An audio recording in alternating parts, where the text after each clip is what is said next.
Muchas gracias. Para empezar, una pregunta en relación con el Brexit, al que se ha referido el señor Verhofstadt en su intervención. Al señor Rivera le quieren preguntar si cree que un eventual no a la Unión Europea por parte de los británicos puede tener alguna repercusión a favor o en contra de los resultados en las elecciones del 26 de junio.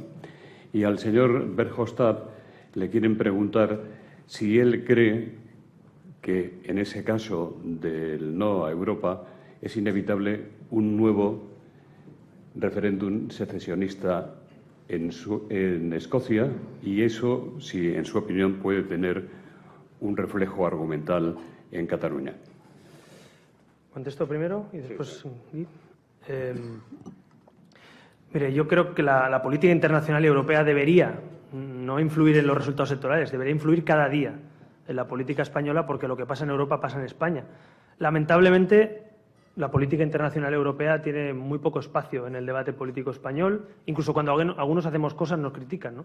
Bueno, pues es muy fácil estar sin hacer nada y criticar a los demás por ir a Bruselas, por estar en Grecia, por ir a Venezuela, por visitar países, intentar hacer política también internacional e intentar también conocer lo que pasa en esos lugares, ¿no? Por lo tanto, ha tenido muy poca influencia. En Estados Unidos, la política internacional hace decidir muchas veces quién gana las elecciones. En España, lamentablemente, eso no tiene cabida. Ahora bien, que hay quien puede aprovechar o querer aprovechar, para bien o para mal, en un sentido o en otro, los resultados del Brexit para España, pues no me extrañaría, conociendo el patio, pero en todo caso yo creo sinceramente que en España no se me ocurre, si todos los partidos, creo, por lo menos formalmente, defendemos que el Reino Unido siga perteneciendo a Europa, que es lo que defendemos nosotros y el Grupo Liberal Demócrata, no debería influir, porque los 4 partidos deberíamos defender lo mismo. Otra cosa es que alguien se desmarque y diga lo contrario, entonces sí que puede tener alguna repercusión. Pero yo creo, sinceramente, que teniendo una posición más o menos común de país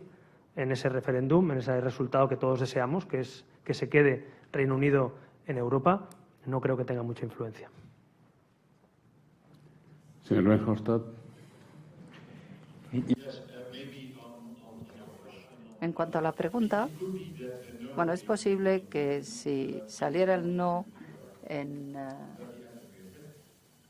el Reino Unido, eso fuera el fin no de Europa, sino del Reino Unido, porque reavivaría esos sentimientos separatistas que hay en algunas regiones de Gran Bretaña.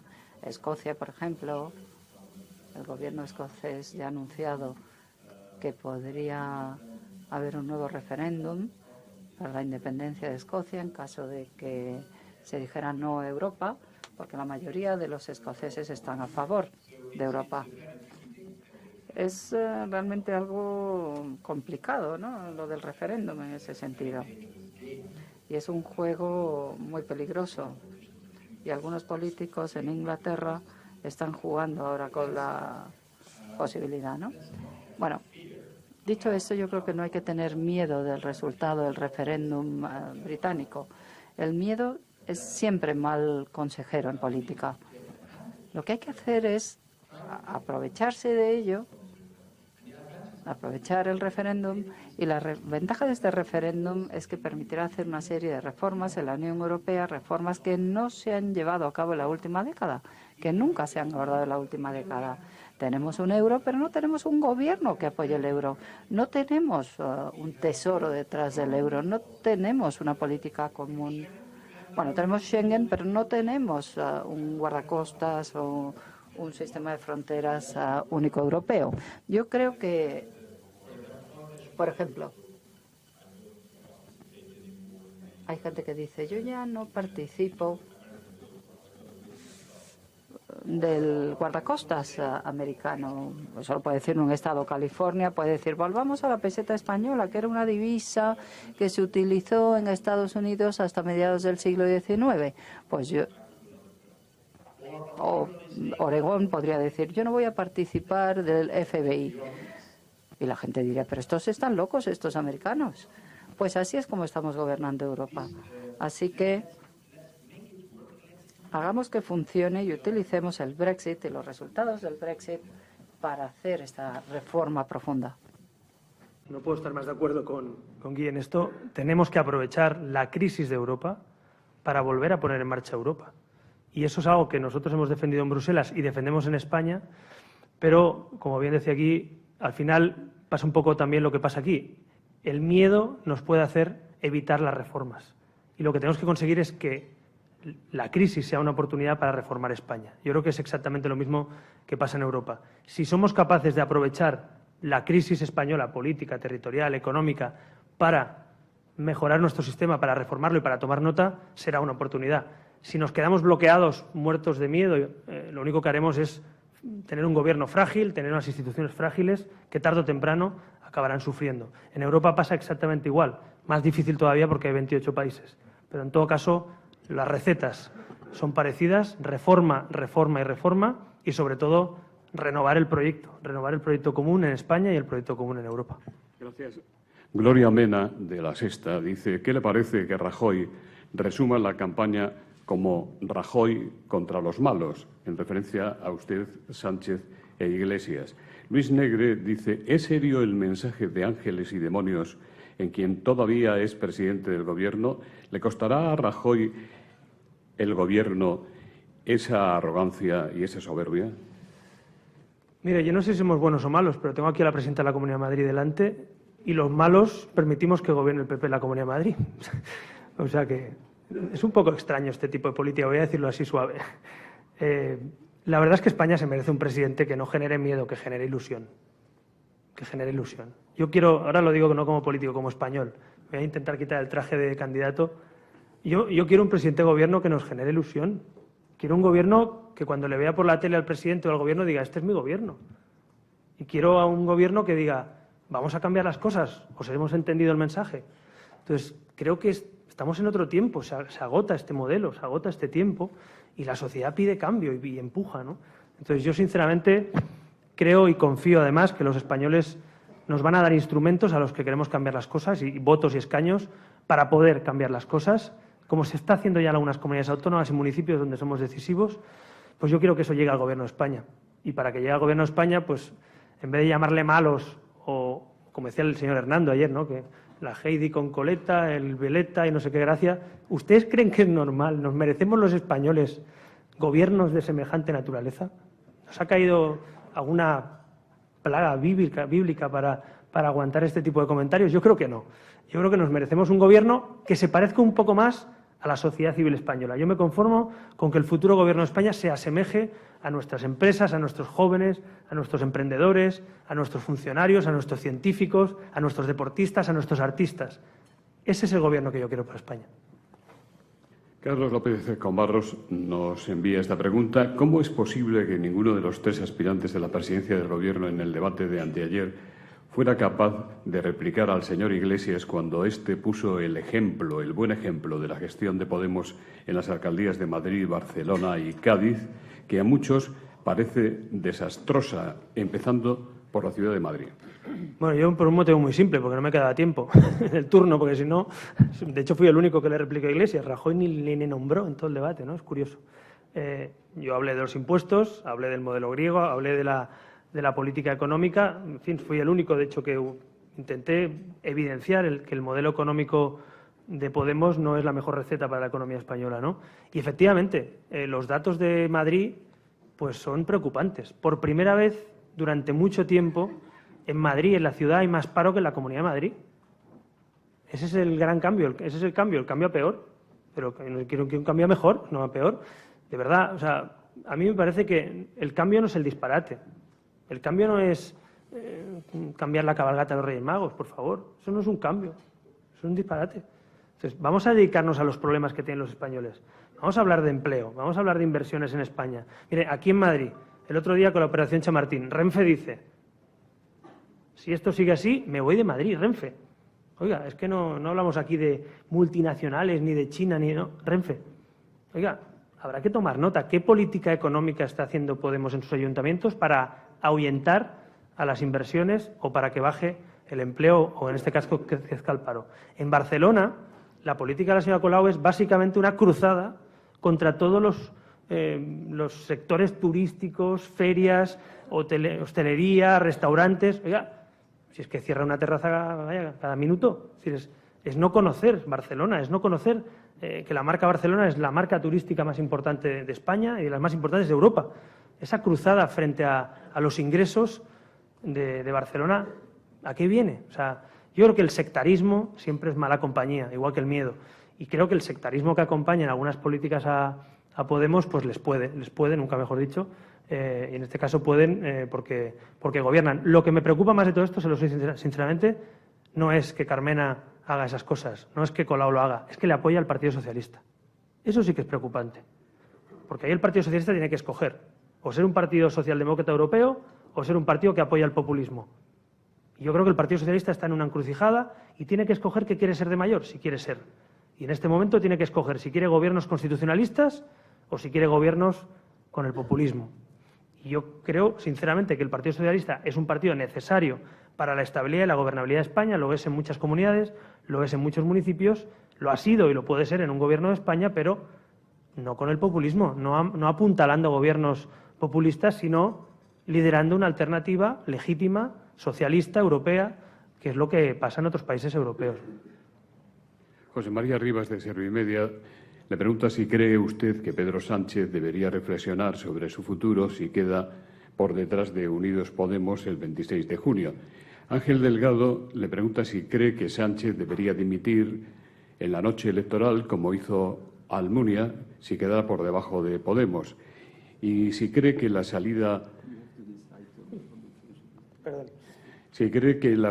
del PSOE de Sánchez del PSOE supondría que Susana Díaz promoverá y conseguirá un gobierno de coalición PP sin Rajoy, PSOE y Ciudadanos. Laura Zornoza, de la agencia EFE, dice: Jordi Sevilla, del PSOE, ha escrito en su cuenta de Twitter que si no hay mayorías debe dejarse gobernar al candidato con mayor apoyo parlamentario. ¿Buscarán reeditar el pacto con el PSOE? Con las últimas encuestas, ¿este escenario puede llegar a plantearse? Bueno, mire, bastante tengo yo con lo mío como para decir qué tiene que hacer Pedro Sánchez en la noche electoral, ¿no? No lo sé. ¿Quién les sabrá? O sea, ellos sabrán y bastante tienen el PSOE internamente como para que yo meta ahí el dedo en la llaga, ¿no? No voy a entrar en eso. Creo que esto no es una carrera de coches. Esto no va de quedar primero, sorpasos, no sorpasos, un voto, 3 votos, 3 escaños. Esto es más serio. Esto se trata de configurar un gobierno y de ser capaz de llegar a acuerdos con los demás. Miren, nosotros hemos demostrado, creo que está demostradísimo ya en un año, que somos el único partido con capacidad de llegar a acuerdos. El PP y el PSOE no gobiernan juntos en ningún sitio. Ciudadanos, en cambio, sí que gobierna o permite la investidura en 5 comunidades autónomas y 15 capitales de provincia, en algunas con el PSOE y en la mayoría con el PP. Esa es una realidad, es un dato, esto no me lo estoy inventando, es así. Los malos lo que hacemos es llegar a acuerdos para que cambien las cosas a cambio de permitir un gobierno o unos presupuestos.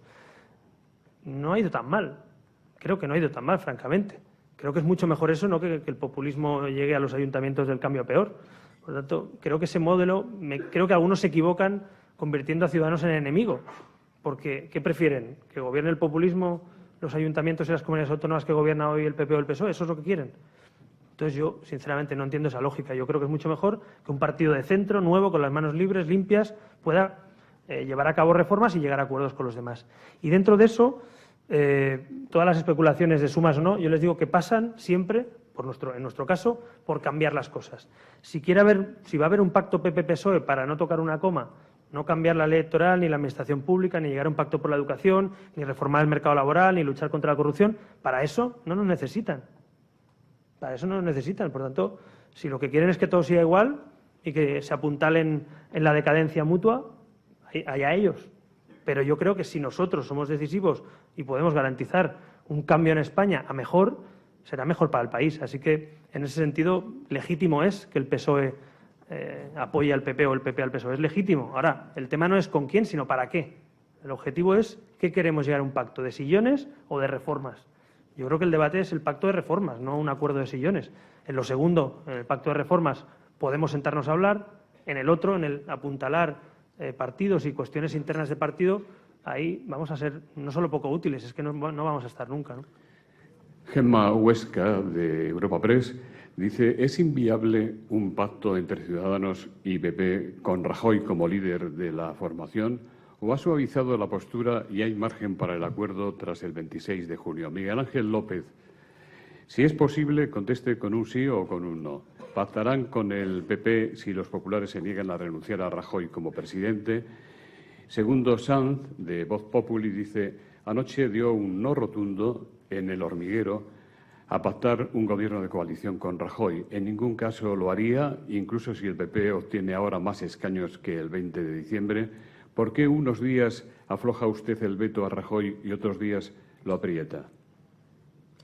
Pues si me preguntan cada día 5 veces, no digo exactamente las mismas cosas 5 veces, no soy capaz, lo siento. Pero he sido muy claro y lo voy a repetir. Lo he dicho en la tribuna. ¿Alguien piensa que va a haber regeneración política con 343.000 euros en un juzgado que dicen que puede haber cobrado el presidente de gobierno de la trama de Bárcenas? ¿Alguien piensa que puede haber regeneración y confianza en el gobierno con la sede embargada de un partido por 1,2 millones de euros de quien lo preside? ¿Alguien piensa que el futuro presidente de España, que va a ilusionar, va a dar confianza a la gente y va a reformar todo lo que no ha hecho con mayoría absoluta, es la persona que no lo ha hecho durante 4 años? Es que es pura lógica. ¿Alguien piensa que los millones de votantes que quieren cambiar las cosas y votan a Ciudadanos lo que quieren en el fondo es que todo siga igual y siga el mismo equipo, el mismo gobierno, el mismo presidente? ¿Verdad que no tiene mucha lógica? ¿Alguien cree que yo voy a estar dando ruedas de prensa defendiendo los papeles de Bárcenas o a Rita Barberá? Si no lo hacen ni los suyos ya. Si es que hay gente del PP que ya no quiere defenderlo, ¿cómo lo voy a defender yo? Pues es así de sencillo. Esta nueva etapa política necesita ilusión, necesita confianza y necesita que los españoles vuelvan a sentirse orgullosos de su gobierno. Y creo, sinceramente, que en la vida se acaban las etapas. Hemos pasado una etapa con cosas buenas, cosas malas. Rajoy ha hecho cosas buenas para el país, ha hecho cosas malas para el país, como todos los políticos en general, que nos equivocamos y acertamos, pero después de esta etapa toca volver a levantarse y llegar a acuerdos y darse la mano y ponerse de acuerdo. Lo hemos hecho, lo hemos demostrado en comunidades autónomas como esta. Pero claro, tiene que haber renovación, tiene que haber confianza, tiene que haber equipos nuevos. Entonces, el sillón, mi sillón, ni el de Rajoy, ni el de Sánchez, ni el de Iglesias, no puede estar por delante de España. Ningún sillón, ningún político es más importante que su país. Yo el primero. A mí me encantaría estar en el Gobierno de España para echar un cable y ayudar en lo que haga falta. Pero si yo fuera el problema, si a mí alguien me dijera, oye, vas a hacer muy difícil buscar apoyos en otros partidos, oye, pues no entro en el Gobierno. Pues eso simplemente es lo mismo que le pido a los demás, que no pongan el sillón como condición sine qua non para que este país se ponga en marcha. Gracias. Noelia Ontoria, de Onda Madrid, dice, ¿por qué felicitó usted a Iniesta y no a Gerard Piqué tras el primer partido de la Eurocopa? ¿Es porque Piqué abraza la causa independentista? Aprovecho para felicitar a Piqué también por su gol. No me esperaba ya hablar de fútbol en esta tribuna, pero aprovecho también para felicitar a Piqué, de verdad. Todo el mundo sabe que soy fan de Iniesta y que me parece el Zidane español, que digo yo, el mejor jugador que ha dado España en muchos años, y ya está, no es tan sencillo como eso, pero bueno, felicito también a Piqué y a todos los jugadores, a los suplentes y al utillero, a que nadie se ofenda. Albert Calatrava, de Catalunya Radio, dice sobre Cataluña que va a votar Ciudadanos en la cuestión de confianza del presidente Puigdemont. Otra pregunta de Roger de Pie. ¿Cómo interpreta que Pablo Iglesias ya no ponga el referéndum en Cataluña como línea roja para un acuerdo después del 26 de junio? Y Miguel Manrique, de Telearte, dice, usted considera a todos los europeos compatriotas. Entonces, ¿por qué le preocupa que Cataluña se independice? Los catalanes dentro de Europa serían compatriotas. Sí, el problema es que no estaríamos, pero o sea, como ciencia ficción está muy bien. El problema es que si sales de Europa tienes que pedir una adhesión, estar como mínimo 5 años, y yo me hago una pregunta, ¿y para qué salir de España si quieres estar en Europa?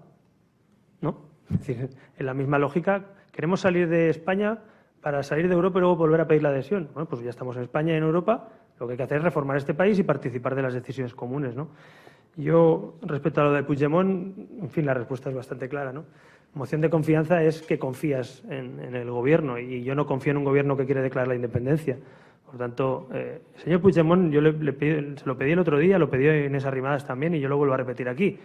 2 cosas. Una, o presenta inmediatamente la moción de confianza, no de aquí 3 meses, ya, porque si no hay gobierno ni presupuestos, que la presente ya, O dos, abandona la vía separatista, reconoce que en Cataluña la mayoría del pueblo catalán no quiere la independencia, sino que hay que reformar España, participa de España y de las decisiones, y entonces podemos hablar de sanidad, de educación, de infraestructuras, de financiación autonómica, de reforma constitucional, pero fuera de la democracia, fuera de la Constitución, no hay margen de diálogo. El único diálogo posible es el que hubo en la transición, donde Roca Junyent estaba en la mesa, donde Soletura estaba en la mesa, donde estaban los nacionalistas o los catalanistas sentados en la mesa.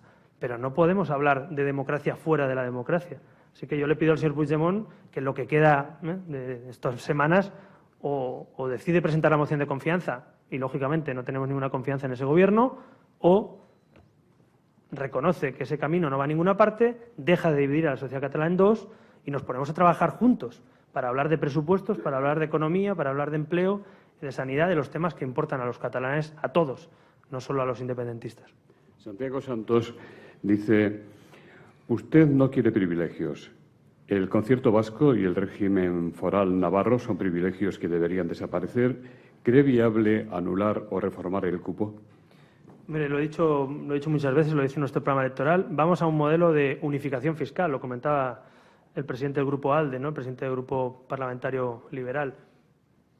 Si vamos a una unificación fiscal, si estamos debatiendo unificar nuestra deuda, si estamos hablando de unos futuros Estados Unidos de Europa, ¿alguien piensa que en Europa va a tener cabida un espacio, digamos, cerrado, un espacio que no esté dentro de una hacienda común española o europea? No. Un modelo autonómico federal es un modelo en que todos participamos en una caja común. Ahora bien, esto que les digo necesita consensos muy amplios. Y si el PP y el PSOE pues siguen defendiendo el cupo para el País Vasco y Navarra, pues no hay nada que hablar, porque no hay mayoría para cambiarlo. O sea, no hay que perder mucho tiempo. Yo creo que es evidente que Europa, tarde o temprano, si nos pide una unificación fiscal, nos va a pedir también que hagamos una unificación fiscal interna, doméstica, ¿no? Así que, en ese sentido, si el PP y el PSOE siguen manteniendo esa posición distinta para Madrid o para cupo vasco-navarro, pues no hay mayoría, ¿no? María del Pozo, de Amnistía Internacional.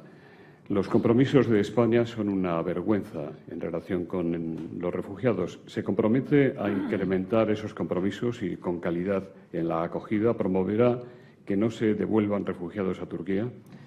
Pues mire, sí, la verdad es que la situación es lamentable en toda Europa, porque no solo España, hay que ser justos, la situación es lamentable en toda Europa, pero también en España. Y el compromiso ojalá se cumpliera. El problema no es que nos hayamos comprometido con 16.000 refugiados. El problema es que hay 18 y ha dicho en un gran anuncio que van a venir 200 a lo largo del año, ¿no? Sinceramente, creo que Europa tiene capacidad para acoger a toda esa gente. Sobre todo, hay que ser inteligentes, es darle un abrazo también a mucha gente que podemos garantizar que en Europa pues puedan crear empleo, puedan trabajar, no caigan en manos de las redes fundamentalistas yihadistas, que eso es importante. En esos países el yihadismo pues se está haciendo con todo.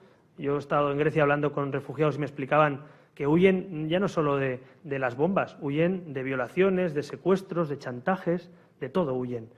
Porque realmente son países que han quedado desolados y países que están pues no solo en guerra, sino países que son donde no hay ley y donde no hay nada. O sea, son auténticos países en fallida, ¿no? Por tanto, en ese sentido creo que Europa debe hacerlo. Yo me comprometo, si estoy en el Gobierno de España, a coordinar a comunidades autónomas, municipio y Estado para que eso se ponga en marcha, para que España reciba a esos refugiados, porque hay que coordinarse, son varias administraciones que tienen que hacerlo.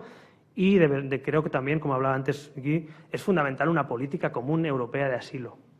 No puede ser que tengamos 28 políticas de asilo, 28 políticas de extranjería, 28... O sea, la Unión Europea, si tiene que dar pasos adelante, tiene que tener una política común de asilo y una política común también de garantía de esos derechos que hemos firmado todos en convenios internacionales para dar asilo político, ¿eh? Estoy hablando de algo que afecta a los derechos civiles, ¿no? Por lo tanto, asilo común y, por supuesto, compromiso para que España acoja a esos refugiados.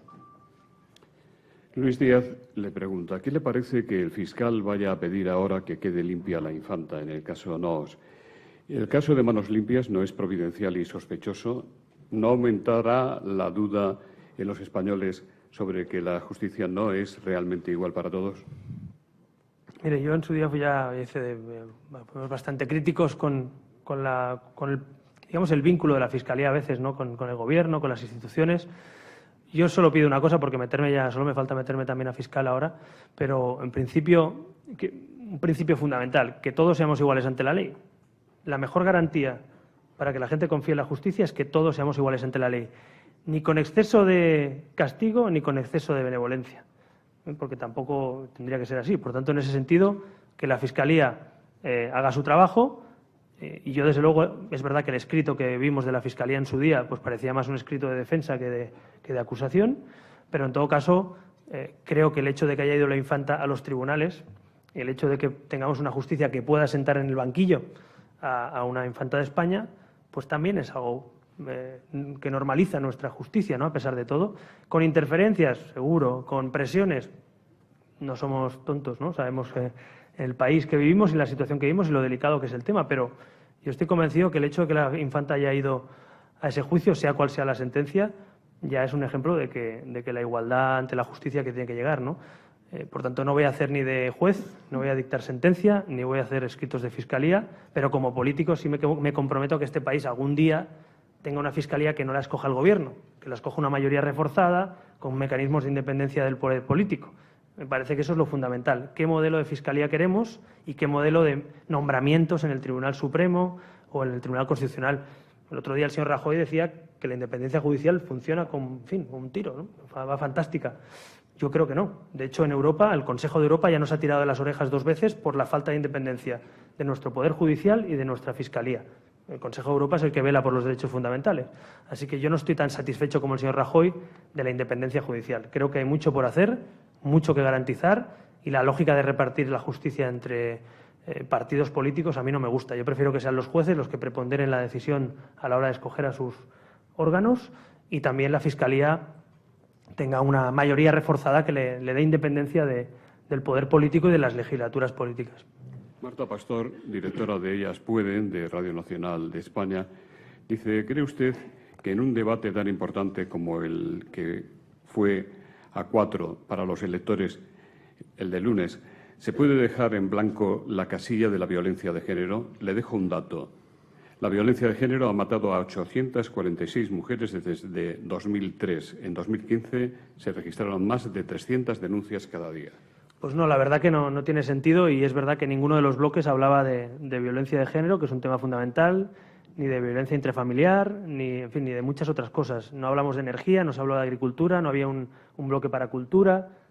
Muchos temas quedaron fuera del debate, y este tema tan importante pues no tuvo ningún sentido que se quedara fuera, ¿no? Pero en todo caso, es verdad, cuando planteó no sé, fue Pedro Piqueras o qué moderador lo planteó, a algunos nos quedaba 0 segundos en la casilla del tiempo y a otros le quedaba 9 y a otro 13 o no sé cuántos, ¿no? Y es verdad, pues fue un error seguramente colectivo de todos los debatientes y también de la organización del propio debate, que yo asumo en primera persona, me quedaban 0 segundos, es verdad, pero es igual. Es decir, creo que un tema tan importante y crucial como este tiene que estar en el debate, y otros muchos asuntos que se quedaron seguramente en el tintero. Hablemos de energía. Manuel Regueiro, del Colegio de Geólogos. ¿Cuánto cuesta su plan estratégico de transición energética que implica la descarbonización de la economía española, teniendo en cuenta que actualmente más del 80% de la demanda energética del país depende de los hidrocarburos? Georgina Guerrero, de ADENA, dice: ¿cuáles son las políticas públicas que propone en materia de medio ambiente? Bueno, lo primero, a esa persona le pediré que me dé su tarjeta, porque no tengo toda la memoria económica en la cabeza, porque si no sería John Nash en vez de Como Albert Rivera está usted muy bien. Sí, no, pero digo, sí. No, a la persona que me lo da le daré el dato, y además le invito a que vea la memoria económica que está publicada en nuestra página web. En todo caso, sí que creo fundamental que haya una transición energética por necesidad. O sea, si no pensamos en el futuro, la energía además hay que pensarla con futuro y con inversión, pues no tendremos soluciones. Claro que necesitamos energía actualmente nuclear o proveniente de los hidrocarburos, pero tenemos que ir a una transición que nos permita tener energías limpias en el futuro, donde además hay nichos de empleo y donde además mejorará la calidad ambiental de nuestro país y de nuestra tierra, ¿no?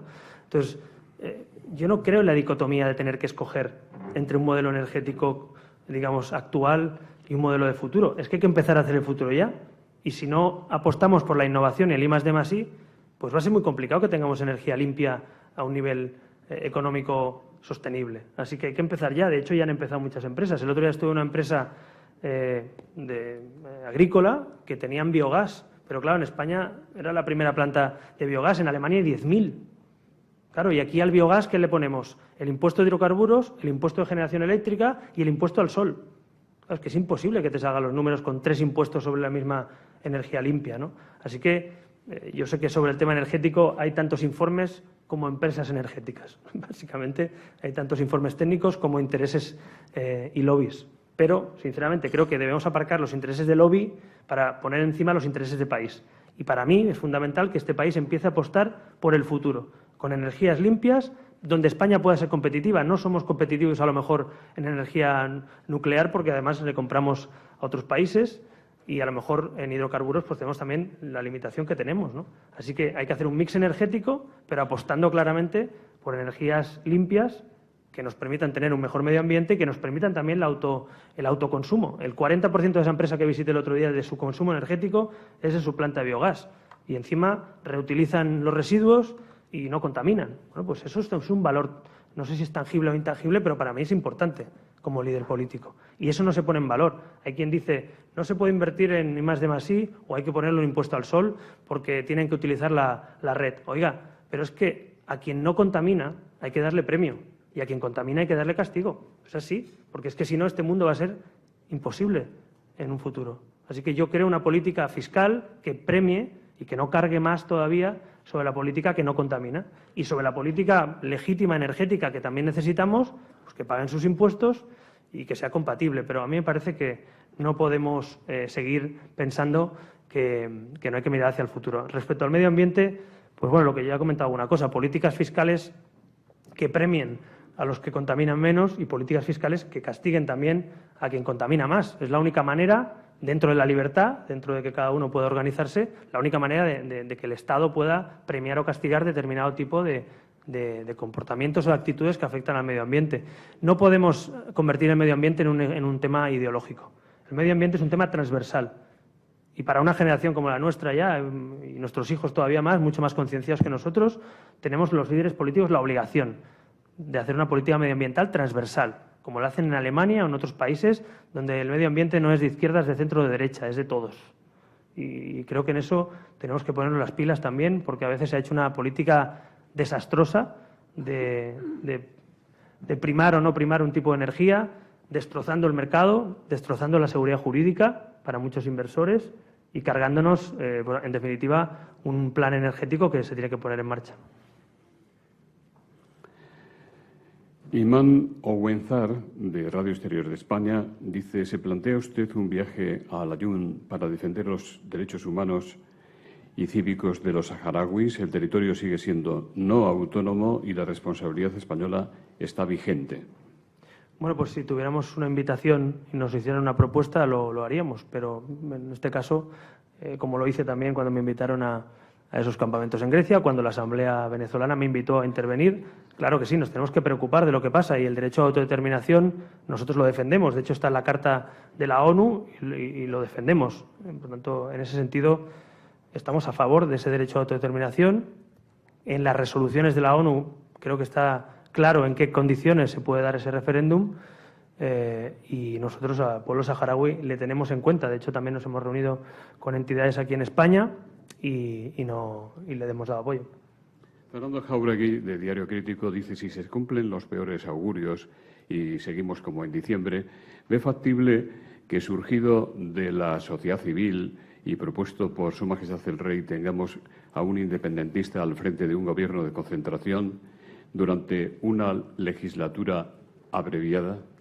Estoy convencido, conociendo a Fernando Jáuregui, que es un independiente, no un independentista, ¿no?, al frente del gobierno. Una cámara oculta. Un independiente. Un independiente. Bueno, pues mire... Me ha traicionado el subconsciente.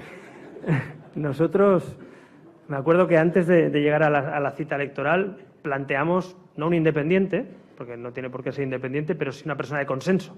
Es decir, un presidente que tenga el apoyo de la mayoría parlamentaria. Yo creo que la legislatura que viene va a ser más importante la mayoría parlamentaria que lleve a cabo las reformas necesarias que el propio Ejecutivo.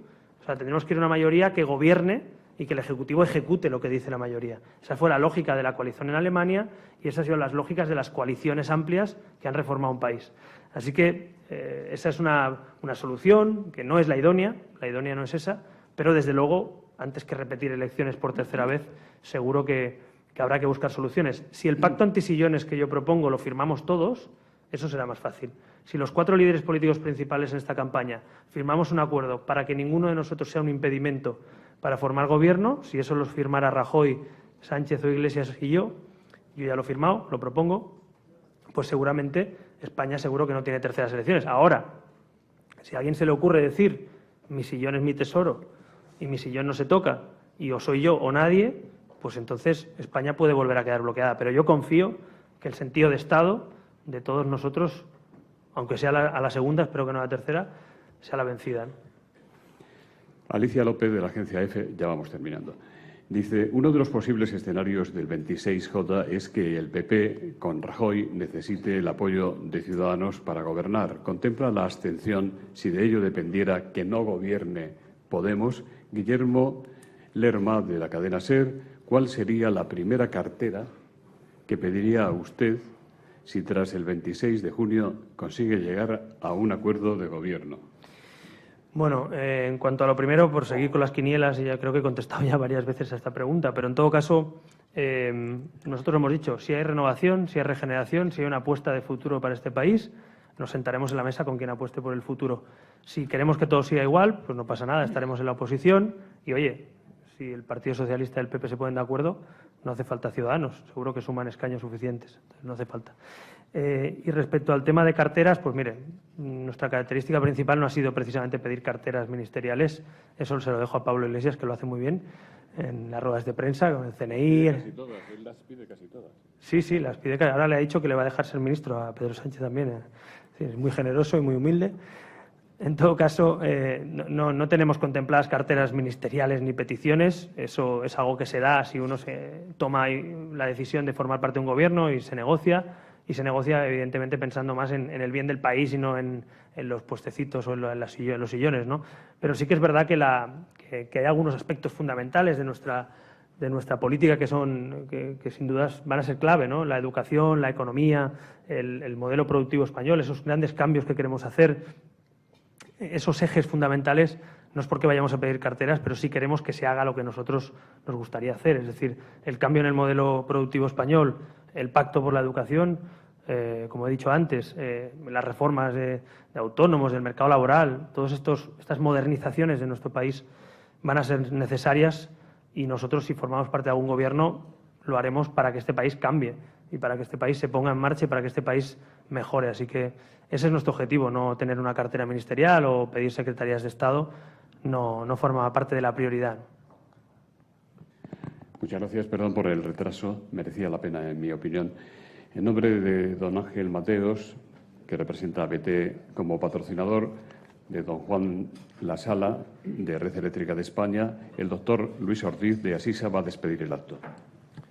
Buenos días a todos. Quería agradecer a todos ustedes su presencia en este foro y muy especialmente al señor Albert Rivera, candidato a la presidencia del Gobierno en las próximas elecciones, que a través de su magnífica intervención y de sus respuestas claras y concisas a todo lo que se le ha planteado, yo creo que nos ha permitido completar el conocimiento tanto del personaje como de su formación política acerca de sus valores y convicciones sobre su programa electoral. Muchas gracias a todos y buenos días.